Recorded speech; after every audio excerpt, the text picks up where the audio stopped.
What's up, guys? Jimmy or Chaos, and a question we get every year with the new Call of Duty is, are they going to implement vehicles in the multiplayer? And I don't mean from the standpoint of kill streaks where you can go and pilot a hind for 45 seconds or a dragon fire. I'm not talking about those as vehicles. I'm talking about vehicles, drivable vehicles, flyable vehicles that you can get and stay in as long as you want to. And there's a lot of factors that always come into play, and usually it's the size of the map.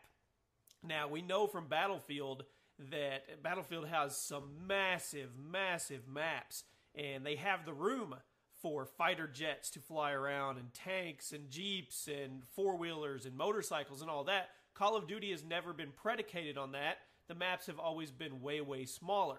Now, the reason I'm talking about this is because I was reading an article on Charlie Intel, and they were talking about the tech. And they showed off, Game Informer showed off the plasma rifle, the 3D printer rifle, the exosuits. They showed off some pictures.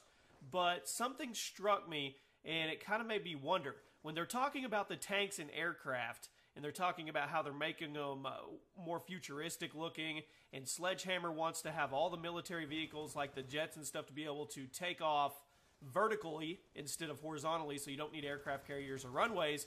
At the very end, it says, with that in mind, Advanced Warfare's aircraft carrier is littered with platforms that rise up from the inside of the ship, allowing planes and helicopters to be reloaded. And that struck me as funny with the allowing them to be reloaded. And I just wondered, are we at the point with Call of Duty where Advanced Warfare is going to try to change the game enough to where we're actually going to get multiplayer vehicles? When I say that, I mean Harrier jets, tanks, jeeps, whatever, Hummers, whatever it may be that would fit in the map. And we ask this question every year, and the debate is usually very hot.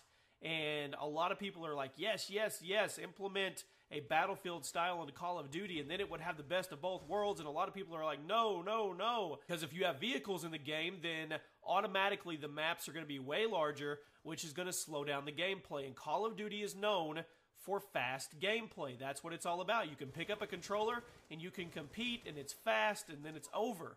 And if you put in vehicles, it's going to be a little different. The landscape is going to change. I'm not saying negative, or I'm not saying for the worst. I'm just saying there's opinions on both sides of this.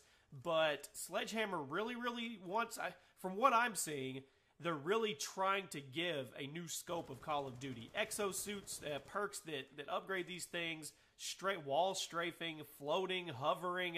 I mean, some of the tech we saw just in the first reveal trailer was out of this world when it comes to the Call of Duty realm. So, what's stopping them? What's putting it past them to implement tanks and aircraft and things like that in multiplayer? I'm very curious. One side of me says, no, we're not going to get that. They're not going to go down that road. And another side says, possibly, because we've seen that mech suit, and I know that thing is going to be in multiplayer, that big mech suit that you can get in with the Gatling guns. So, we're just going to have to wait and see.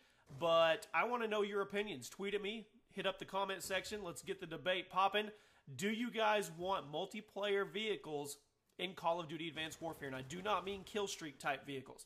I mean vehicles where you're on the map, you and me see a Jeep, I can hop in the front, you can hop on the gun on the back, and we can go drive around the map as long as we want to. That's the kind of vehicles I'm talking about. Let me know what you guys think. As always, drop a like if you enjoyed the video, and the Call of Duty Advanced Warfare videos. There'll probably be a lot more coming out as E3 goes, because we'll probably get a little more information. I don't think we're going to get multiplayer, but we'll have to wait and see. I'll see you guys later.